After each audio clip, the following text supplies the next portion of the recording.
पढ़ लिख कर केवल सरकारी नौकरी ही करनी है। देश के युवाओं की अब ये सोच पूरी तरह बदल चुकी है और युवाओं को ये सोचने का हौसला दिया है प्रधानमंत्री कौशल विकास योजना ने।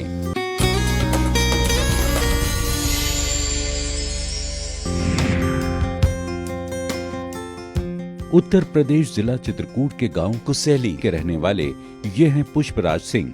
प्रधानमंत्री कौशल विकास योजना के अंतर्गत भारतीय कृषि अनुसंधान परिषद के कृषि विज्ञान केंद्र यानी KVK चित्रकूट से लघु मुर्गी पालन का प्रशिक्षण प्राप्त किया, जहां गांव के बेरोजगार युवक युवतियों को प्रशिक्षण दिया जाता है। पुष्पराज सिंह ने भी इस KVK की कुक्कुट पालन इकाई में जाकर प्रशिक्षण प्राप्त किया।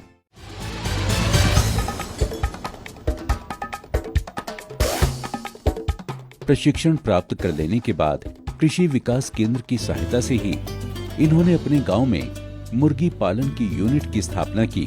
शुरू में 200 चूजों से शुरुआत की। इन चूजों को समय पर दाना पानी दिया गया और पूरी तरह से इनका ध्यान रखा गया। इस बीच KVK के अधिकारीगण भी समय समय पर पुष्पराज के मुर्गी पालन यूनिट का मुआयना करने आते रहे और इन्हें जरूरी दिशा निर्देश देते रहे, जिसका नतीजा ये निकला कि आज इनकी इस यूनिट में 2000 चूजे हैं, जिन्हें पास की दुकानों में ही सप्लाई कर दिया जाता है, जिससे इनकी आमदनी भी अब 70 से 80 हजार रुपए महीना हो गई है।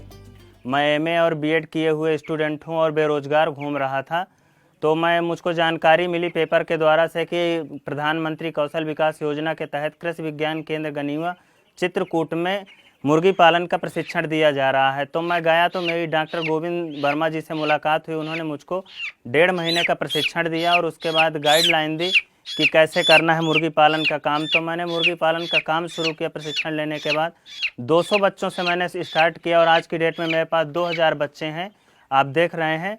और मेरी आमदनी आज की डेट में पर मंथ लगभग 70 से 80 हजार रुपये है। एक अच्छा काम ये भी हुआ कि इनकी इस यूनिट में गांव के ही दूसरे युवाओं को रोजगार भी मिल गया। अब पुष्पराज नौकरी की तलाश में जगह जगह भटकने वाले नहीं, बल्कि युवाओं को नौकरी देने वाले बन गए हैं। और ये सब मुमकिन हो पाया है प्रधानमंत्री कौशल विकास योजना और कृषि विज्ञान केंद्र की मदद से।